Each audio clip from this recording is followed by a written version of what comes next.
Amén. En el Evangelio según San Marcos, en el capítulo 12, vamos a lectura a la palabra del Señor desde el versículo 1. En el nombre del Padre, del Hijo y del Espíritu Santo. Amén. Amén. Dice así. Entonces comenzó Jesús a decirles por parábolas. Un hombre plantó una viña, la cercó de vallado, cavó un lagar, edificó una torre y la arrendó a unos labradores. Y se fue lejos. Y a su tiempo envió a un siervo a los labradores para que recibiese de estos del fruto de la viña. Mas ellos, tomándole, le golpearon y enviaron con las manos vacías.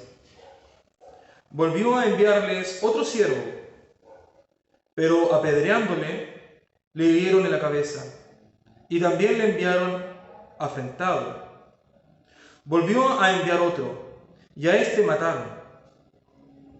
Y a otros muchos, golpeando a unos y matando a otros. Por último, teniendo aún un hijo suyo, amado, lo envió también a ellos, diciendo: tendrán respeto a mi hijo.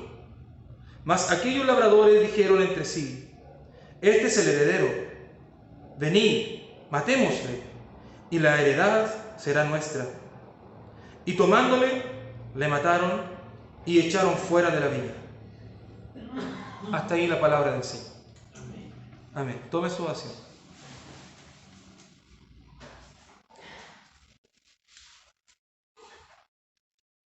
Llevamos nosotros predicando una seguidilla de sermones sobre la palabra de Dios, sobre la ley, la verdad de Dios expuesta, cómo la verdad de Dios ha sido rechazada y en forma contrapuesta, la misma verdad de Dios ha sido un avivamiento para el pueblo de Dios.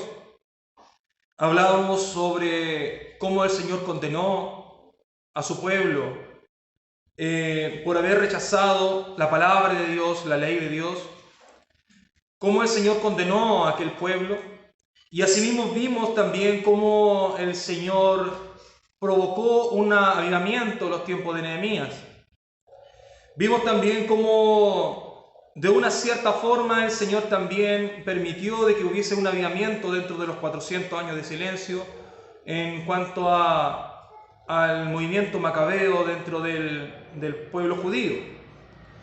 Asimismo también después vimos el movimiento de Dios y el avivamiento de Dios para exponer su palabra en los tiempos de nuestro Señor Jesucristo, que fue el último sermón de la semana pasada. Cómo el Señor vino para manifestarse con su verdad y dijo: yo soy la luz del mundo. En el cual el mundo no quiere ser expuesto a la luz porque no quiere que sus obras sean expuestas. No quieren ser corregidos por la palabra de Dios, por eso que no quieren venir a la luz. Fue lo que predicamos la última vez.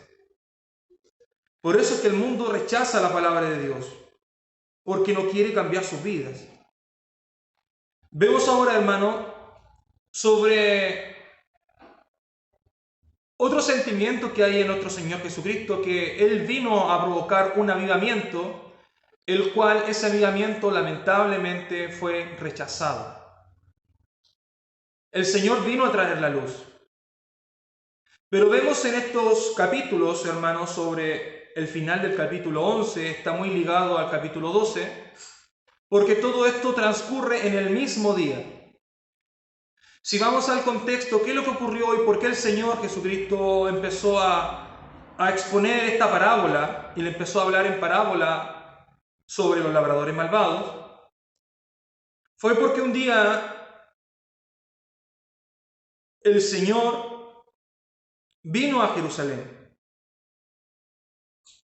y se encontró que entrando al templo, el templo estaba siendo expuesto como un mercado para vender cosas, para cambiar monedas, El templo estaba siendo utilizado como un medio económico para salir adelante o sacar adelante la ciudad, tal vez con su impuesto, con su riqueza. Estaba siendo ocupado el templo como un punto estratégico para ser comercializado por el resto. El Señor, muy molesto por esto, porque Él mismo dijo que el celo de la ira se encendió por su casa. Y esto fue una profecía dada en el Antiguo Testamento, en el cual el Señor, muy molesto, volcó las mesas de los cambistas para llevar a un llamado a la santidad y a la santificación. Pero fíjese, hermano, de que esto fue algo que molestó al Señor en gran manera. Esto fue prácticamente el punto cúlmine de la paciencia de Dios.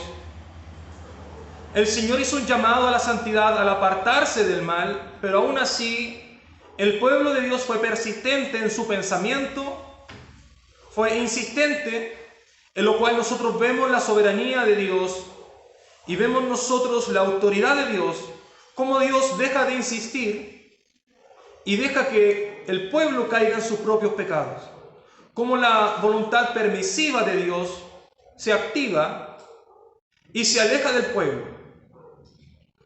Según en otro evangelio dice: Israel, Israel, tú que matas y apedreas a los que te son enviados, ahora tu ciudad serán dejadas desiertas. El Señor desoló a su pueblo.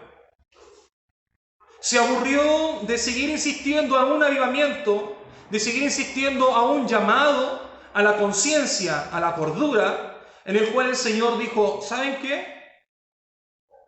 Pueblo mío, haga usted lo que quiera. En el cual la palabra de Dios dejó de ser insistente y el Señor empezó a hablar por parábolas. Y a causa, hermano, desde el mismo día de haber encontrado el templo de Dios profanado de esta forma, el Señor iba caminando y se encontró con una higuera. ¿Se recuerda usted? Y esa higuera fue maldita. En el estudio bíblico del día martes contábamos cuál fue el contexto, por qué el Señor maldijo a aquella higuera.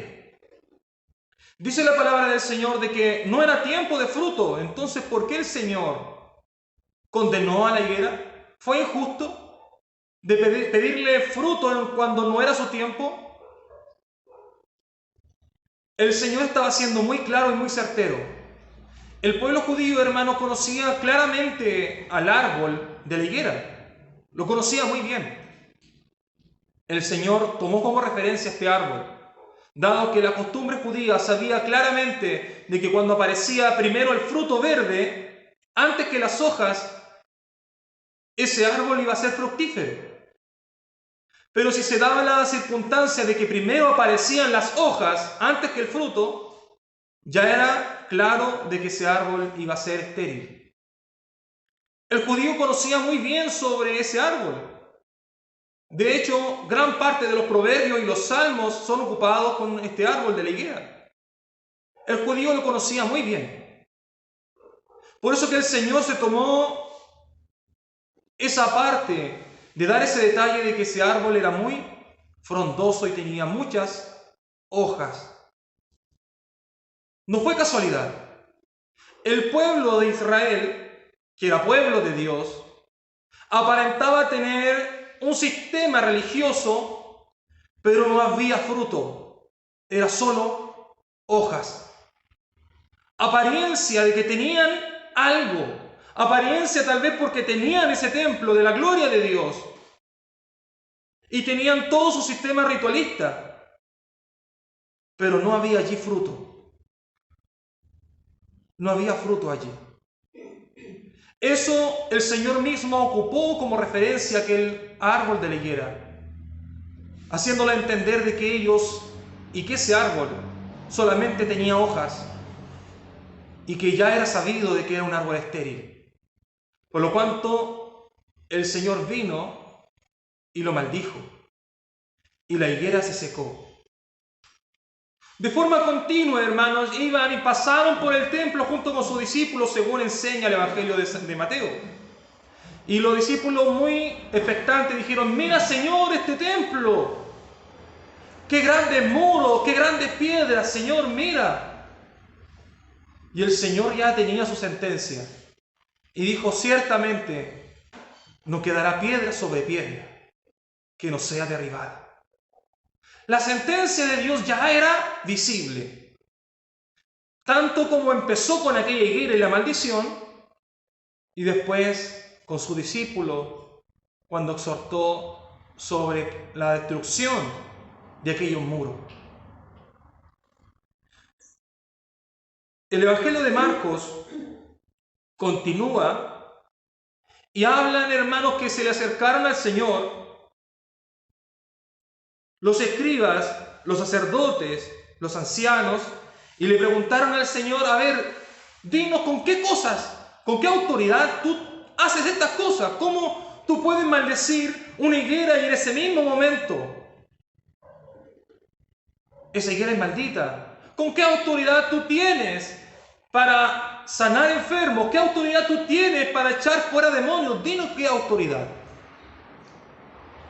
El Señor sabía de que esa pregunta no fue con una intención de reformar su vida o de cambiar su vida. Esa pregunta fue hecha con malicia, sino con una forma astuta para atrapar al Señor y así darle muerte.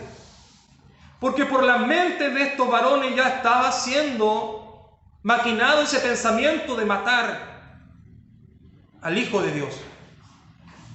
La respuesta de nuestro Señor fue clara. Si ustedes me dicen con qué autoridad bautiza Juan el Bautista, yo le diré con qué autoridad he sido llamado. Y de ellos por su mente pasaron muchas cosas y dijeron: es que si les digo que Juan el Bautista es por la autoridad de Dios, van tal vez a contradecirnos y decir: si ustedes entonces dicen de que Juan el Bautista es con la autoridad de Dios, ¿por qué no creen en mí cuando Juan el Bautista testificó de que Él es el Hijo amado en el cual yo tengo complacencia? Que yo ni siquiera soy digno de desatar el calzado de su pie. Ellos estaban pensando en sus mentes. Y si decimos de que Juan el Bautista no tenía autoridad de Dios, entonces todo el pueblo se vendrá a nuestra contra porque el pueblo cree en Juan el Bautista. ¿Qué podemos decir entre nosotros? Y eso lo dice la palabra del Señor, que el Señor escudriñó dentro de sus mentes. ¿Se dieron cuenta, hermano? El Señor se dio cuenta de que lo que estaba pasando por las mentes de ellos. Y ocurre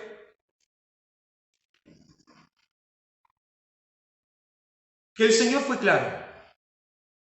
El Señor fue muy certero. El Señor ya sabía lo que pasaba por las mentes de estos varones. Ya lo sabía. Por lo tanto, vino el Señor y le dijo: respóndanme, ¿con qué autoridad? Estos hombres dijeron: si decimos esto o decimos lo contrario, de todas las formas nos va a pillar. Respondieron ellos y dijeron: no sabemos con qué autoridad. Pero lo hicieron con su qué, porque ellos ya estaban conscientes de la respuesta que ellos iban a dar y cuáles iban a ser sus consecuencias.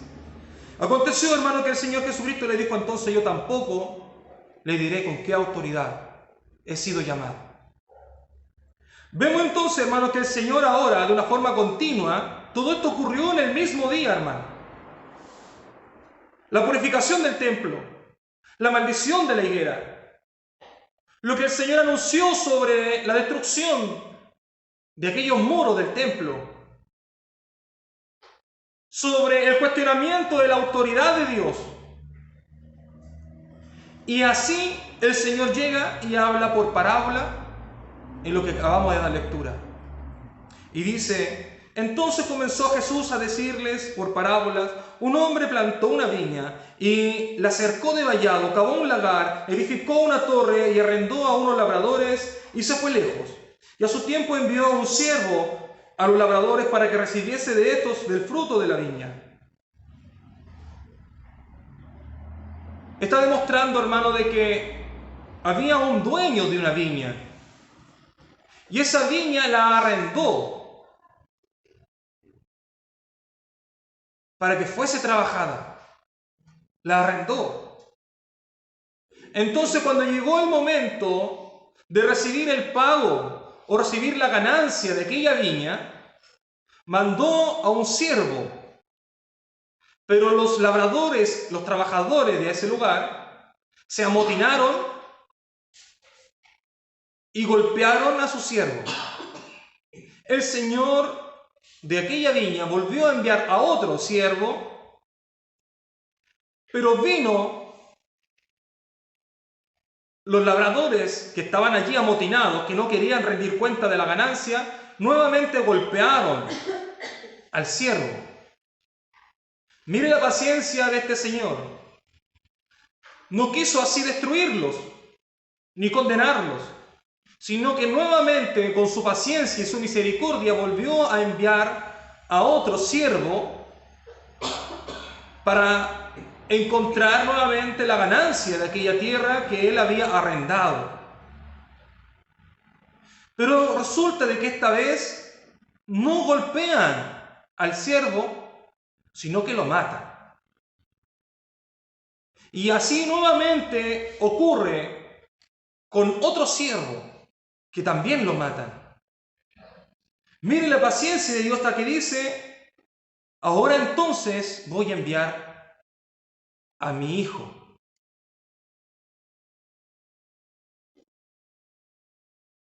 ¿Le suena parecido esto? ¿Le suena conocido?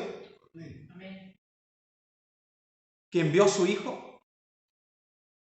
Mas ellos, en vez de tener el respeto, tomaron a aquel hijo y lo mataron. Y dijeron: matando al hijo del dueño, entonces esto va a pasar a ser nuestro porque él es el heredero. Y la heredad ahora, al matar a su hijo, la heredad será nuestra. Fíjese por qué el Señor se toma la atribución de primero nombrar a los siervos y después al hijo. ¿Cuántas veces el Señor le hizo un llamado a su pueblo a la cordura y a la conciencia? ¿Y qué es lo que hacía el pueblo? Despreciaba al siervo enviado por el Señor. Lo golpeaban. Sus palabras muchas veces eran golpeantes. ¿Cuántas veces el pueblo de Dios ha rechazado la palabra de Dios que ha salido por uno de sus siervos? Y el pueblo rechaza al predicador. ¿Por qué? Porque no quiere rendirle cuentas al dueño de su viña. Porque ahora la persona dice: no, tú ya no eres mi Señor, yo soy el dueño de mi viña. Yo tomo decisiones de mi viña porque ahora yo soy el dueño. Señor, tú tal vez eres Señor, pero ahora ya no eres el Señor de mi viña. Yo tomo las decisiones cuándo y cómo y dónde labro mi viña. Yo soy el dueño de mi viña. Tú, Señor, ya no eres parte de aquí. Soy yo. Pero vino el Señor y empezó a llamar a sus siervos para que el pueblo entrase en cordura.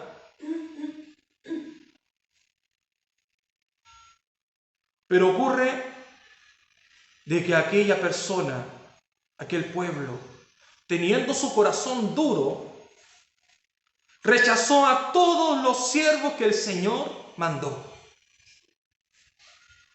Después ya no era tan solo el desprecio y golpearlo. Mire cómo el corazón se va endureciendo, sino que por otra vez ahora estos hombres ya empezaron a dar muerte a los siervos. ¿Se fija la forma progresiva de cómo el corazón se va endureciendo? Al principio solamente golpeaban o rechazaban al siervo, pero después el corazón era tan duro que ahora mataron a los siervos. ¿Se recuerda de los profetas? ¿Se recuerda de que poquito antes atrás el Señor había dicho: Jerusalén, Jerusalén, tú que matas y apedrean a los que te son enviados? ¿Cuántas veces quise juntar como la gallina junta sus polluelos, mas no quisiste? ¿Cuántas veces el Señor mediante su palabra te ha traído a la conciencia, pero no has querido? ¿Sabe lo que dice el Señor? Por lo tanto, por lo visto de esta insistencia, tu ciudad será dejada desierta, desolada. Estos hombres, hermanos, fue claramente lo que estaba pasando por sus mentes. Cuando le preguntaron por la autoridad de Jesucristo, estos hombres ya tenían la intención de darle muerte. Ellos ya estaban ocupando palabras específicas para matar al hijo, al dueño de la viña, al heredero. Tal vez usted estará pensando: sí, eso ocurrió en esos tiempos, en esos años. ¿Qué reflejo tendrá la palabra del Señor para mis días? ¿Qué tal vez podría pasar para mí? Porque eso fue lo que aconteció en aquellos años. Eso fue lo que el Señor provocó, por eso mismo destruyeron el templo en el año 70. ¿Qué consejo hay para mí? Hermano, ¿y sabe qué? La palabra del Señor dice que no hay nada nuevo bajo el sol. ¿Cómo se va repitiendo la historia cada día? Y a pesar de que tenemos la historia, tenemos lo que ocurrió, tenemos la experiencia que enfrentó el pueblo de Israel, aún así nuestro corazón sigue siendo duro, reacio y se desprecia a los mensajeros de Dios. ¿Cómo se rechaza a aquel que te trae la palabra de Dios? No obstante, cómo el corazón tuyo después se endurece y te adueñas de algo que no es tuyo. ¿Sabía de que tu cuerpo es el templo del Espíritu Santo? ¿Sabía que el templo no es tuyo? ¿Sabía de que aquí es donde habita el Espíritu Santo de Dios? ¿Sabía de que el llamado a la santidad no es para beneficiarte a ti, sino que es un mandato?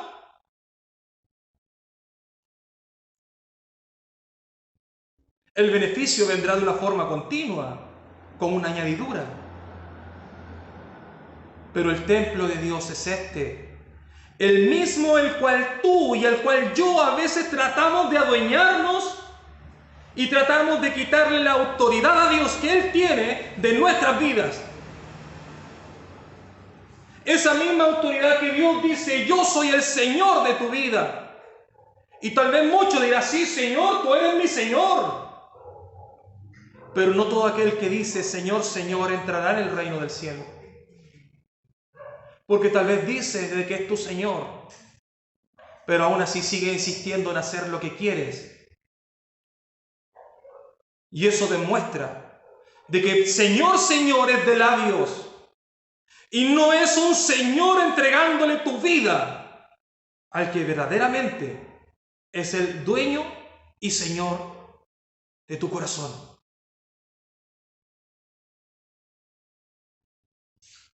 ¿Se ha endurecido tu corazón por las predicaciones? ¿Te has ido tal vez a tu casa renegando contra el predicador, despreciando su palabra? Muchas veces yo lo hice, porque la palabra del Señor era dura y golpeaba muy fuerte. Pero ¿sabes qué es lo que hace que la palabra del Señor? No es que Él quiera golpearte porque le guste golpearte con su palabra, sino que Él lo hace para que entres en razón y para librarte de las consecuencias que vendrán cuando tú tratas de tomar dominio de tu vida. Cuando habla de que Él es el Señor de tu vida o de tu viña, buscas cómo agradar a aquel que es el dueño de ella. Busca la forma de trabajar para agradar a aquel que te tomó por soldado, para servirle bien, para agradarle con tu servicio. Pero cuando trata de una forma insistente en tomar decisiones que no corresponden, ya no es el Señor de tu viña, sino que tú eres el dueño de ella. Que Dios tenga misericordia. Que Dios de paz nos ayude. Y el Señor dijo: tendrán respeto a mi hijo. Mas aquellos labradores dijeron entre sí: este es el heredero, venid, matémosle y la heredad será nuestra. Y tomándole le mataron y le echaron fuera de la viña. ¿Quién es el dueño de tu vida?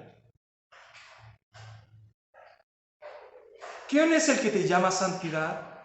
¿Quién es el que te ha dado y ha colmado de bendiciones? ¿Quién es el que te da la fuerza para trabajar dentro de tu vida? ¿Por qué entonces muchas veces nosotros tratamos de quitarle la autoridad a Dios, siendo que es Él quien nos da la fuerza para hacer todo? Siendo que es Él quien nos da cada minuto de salud y de vida y la oportunidad. Es Él. Si estamos nosotros aquí reunidos, ¿quién cree que fue? ¿Fue casualidad? ¿Que el Señor te dio un minuto más de vida? ¿Fue por casualidad? ¿Acaso tal vez no debimos haber muerto en algún accidente? Tal vez cuántos años atrás, y el Señor, ¿por qué te dio el permiso hoy en día, o el tiempo, la oportunidad de poder estar aquí? ¿Crees tú que fue casualidad? ¿O acaso fue el dueño de la viña quien permitió todo? ¿Y con qué autoridad? Muchas veces de una forma necia, cegados por nuestros pensamientos, tratamos de dejar a Dios de lado. Que Dios nos bendiga, hermano.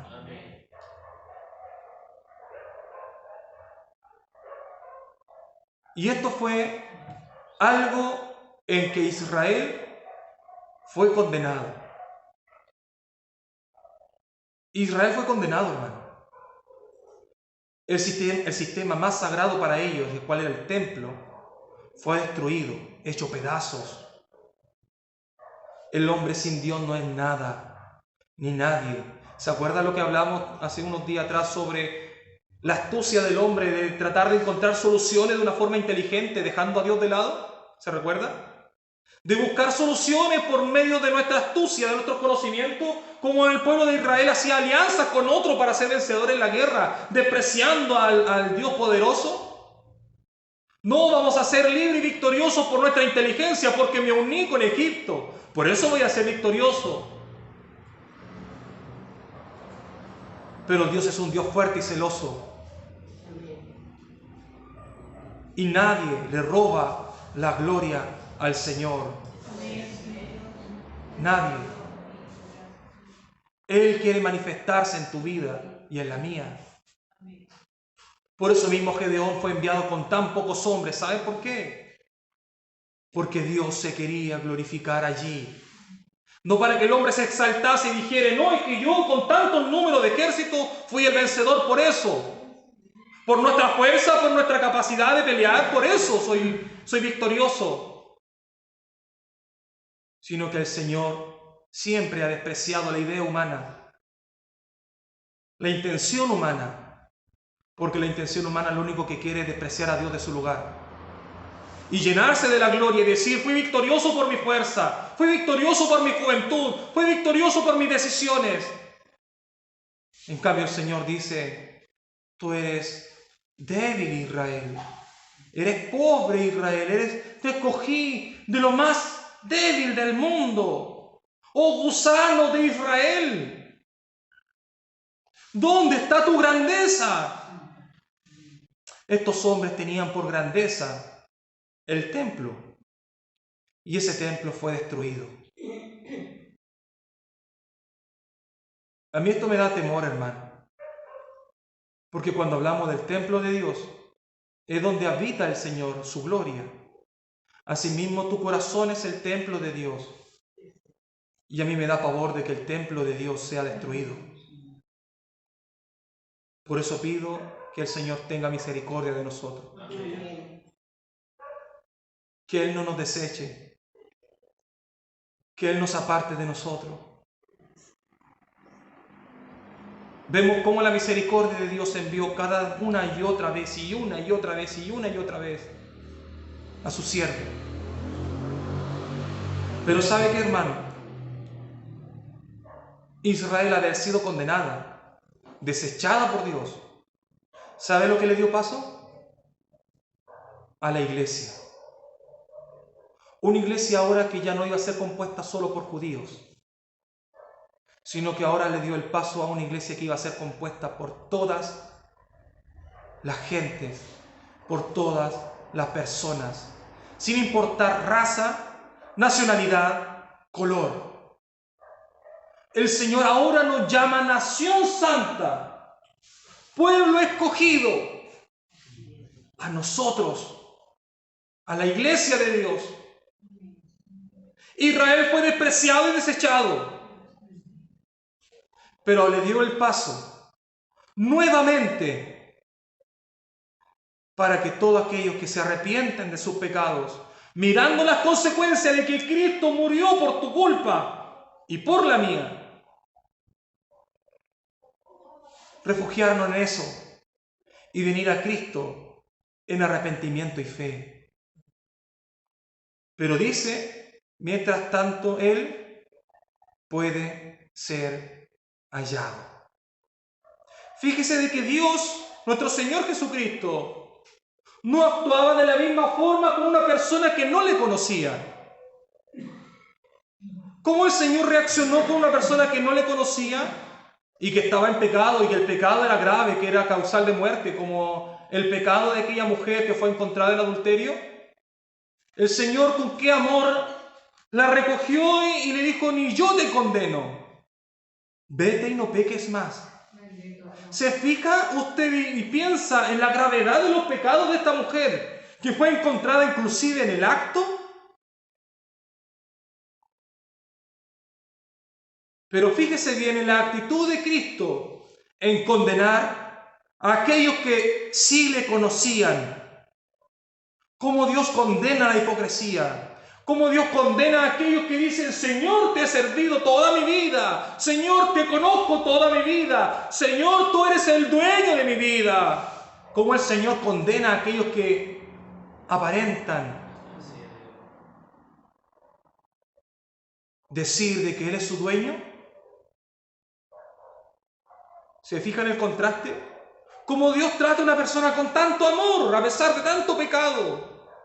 Pero como trata a la otra, tal vez que no tenían un pecado tan grave entre ellos, según ellos, de un adulterio encontrada en el acto, pero sí llevaban un sistema religioso.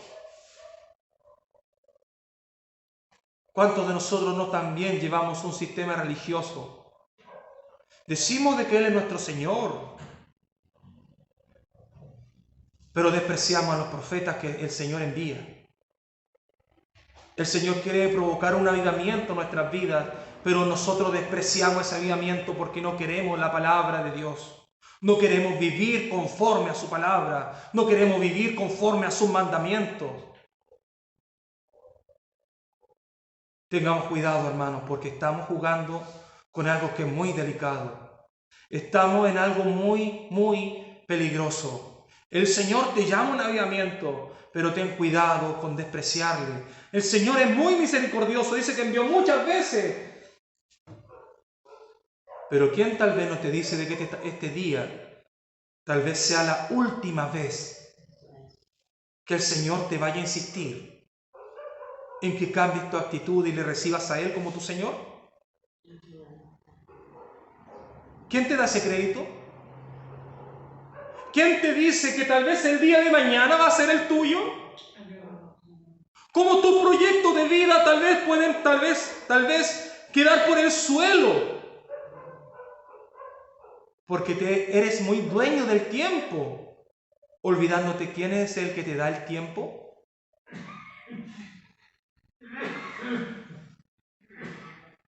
¿Quién es verdaderamente el dueño de la viña? Dice de que el dueño de la viña no se la entregó. Dice de que ellos se la trataron de arrebatar. Pero aún así, el dueño siguió siendo dueño. Él en ningún momento entregó su heredad. El hombre quiso dominarla. Por lo tanto, el Señor, ¿qué es lo que hizo? El templo fue destruido. Y dijo, ya no habitaré más en casa hecha por manos de hombre. Ahora su habitación será el corazón.